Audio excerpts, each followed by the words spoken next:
Um homem foi oficialmente designado como sumo sacerdote de Israel. E se você não compreende a grandiosidade disso, está prestes a descobrir por que o mundo inteiro deveria estar atento. Muitos estudiosos das profecias entendem que esse evento só ocorreria quando estivéssemos muito, muito próximos do fim.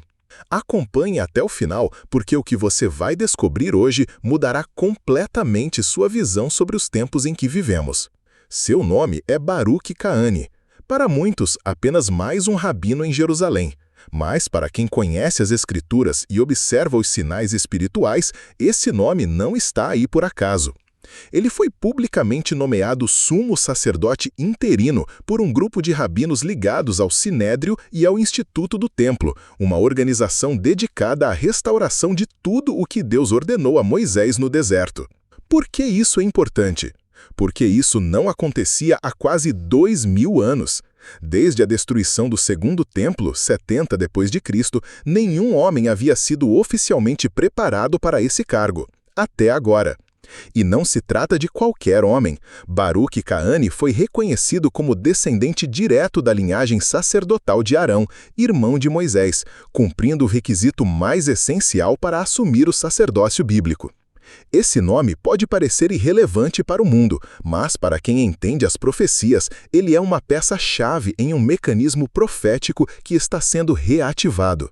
Essa notícia não é apenas simbólica ou cultural, é profética, espiritual e escatológica, e você vai entender o porquê. Se você acredita que as profecias bíblicas estão se cumprindo diante de nossos olhos, deixe nos comentários: "Eu creio na palavra de Deus". Isso fortalece esta mensagem e ajuda a alcançar mais pessoas que aguardam o retorno de Cristo. A profecia de Daniel e o serviço sacerdotal. Em Daniel 9:27 está escrito: "Ele fará uma aliança com muitos por uma semana, mas na metade da semana fará cessar o sacrifício e a oferta." Pense nisso. Para algo ser interrompido, primeiro precisa estar acontecendo. A profecia indica claramente que haverá um serviço religioso em funcionamento, algo que foi suspenso por séculos, mas que nos últimos tempos voltaria a ser preparado. Porém, para isso ocorrer, algumas coisas são necessárias. A. Um local específico, o Monte do Templo. B. Os utensílios sagrados descritos em Êxodo. C. Os trajes do sumo sacerdote. D. Uma liderança levítica legítima, comprovada por genealogia. E tudo isso já está em andamento. Durante séculos, parecia impossível. O povo foi disperso, o templo foi destruído e a estrutura sacerdotal desapareceu. Mas agora, cada parte do sistema está sendo cuidadosamente reconstruída. E o ponto crucial que muda tudo, a nomeação de um sumo sacerdote legítimo. Baruch Kahane não é apenas um rabino, ele representa uma restauração, um aviso espiritual.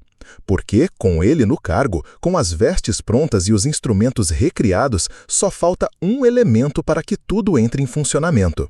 E quando isso acontecer, a profecia deixará de ser uma expectativa e se tornará realidade diante do mundo. O trabalho silencioso do Instituto do Templo. Se você acha que tudo isso está sendo feito de forma improvisada, ainda não entendeu a profundidade do que está ocorrendo. Desde 1987, o Instituto do Templo, fundado pelo rabino Israel Ariel, tem reconstruído meticulosamente tudo o que a Bíblia descreve sobre o serviço levítico. E quando dizemos tudo, não é exagero. A. As vestes sagradas do sumo sacerdote, feitas de linho fino, ouro, púrpura, azul e carmesim. B. O peitoral do juízo, com 12 pedras preciosas, representando as tribos de Israel. C. A mitra com a inscrição Santidade ao Senhor. D. O manto azul com sinos de ouro, exatamente como em Êxodo 28. Tudo já foi confeccionado. E não são apenas réplicas de museu, foram consagrados para uso em um serviço espiritual real. Além disso, o Instituto já finalizou a. A menorá de ouro puro, mais de 45 kg. B. A mesa dos pães da proposição. C. As trombetas de prata. D. O altar em tamanho real, segundo as medidas bíblicas. O rabino Israel Ariel declarou: Estes itens não foram feitos para decoração, foram feitos para servir, porque a ordem de Deus não foi anulada, apenas adiada. Essa frase tem um peso profético enorme. O que falta para o templo ser reativado? Com tudo pronto, só falta o local. Desde os tempos de Abraão, há um lugar específico onde Deus ordenou que seu culto fosse estabelecido: o Monte Moriá, onde Abraão quase sacrificou Isaque, Davi construiu um altar e Salomão ergueu o primeiro templo. A Bíblia é clara: Salomão começou a construir a casa do Senhor em Jerusalém, no Monte Moriá, onde o Senhor apareceu a Davi. 2 Crônicas 3:1. Mas há um problema. Atualmente, o Monte do Templo está sob restrições políticas e religiosas. Israel controla a área, mas o acesso pleno para a reconstrução ainda não foi liberado. Porém, o Instituto do Templo já afirmou: se o acesso for concedido, tudo poderá ser colocado em funcionamento em questão de semanas. Por que isso importa para os cristãos? Se Jesus é o nosso sumo sacerdote eterno, Hebreus 8:1, por que Deus permitiria a restauração do sacerdócio levítico? Resposta: isso faz parte do cenário profético dos últimos dias. Paulo alerta em 2 Tessalonicenses 2:4, o qual se opõe e se levanta contra tudo que se chama Deus, de modo que se assentará no templo de Deus, querendo parecer Deus. Para esse homem, o anticristo, se assentar no templo, o templo precisa existir. Para o templo funcionar, o sacerdócio precisa estar ativo. Ou seja, o que está sendo preparado agora é o palco para o maior engano da história. O verdadeiro alerta. Enquanto muitos se maravilham com a reconstrução de objetos e rituais, o povo de Deus deve estar atento. Nenhum templo físico pode nos salvar.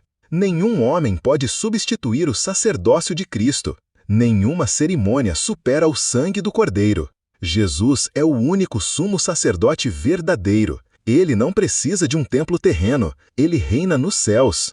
Enquanto o mundo se prepara para um falso avivamento, a igreja deve se preparar para o arrebatamento. Se essa é a sua fé, comente: minha esperança está em Cristo, o sumo sacerdote eterno. Compartilhe este vídeo, alguém precisa acordar. Deixe seu like e inscreva-se para mais alertas proféticos. Os sinais estão gritando, estamos nos últimos dias.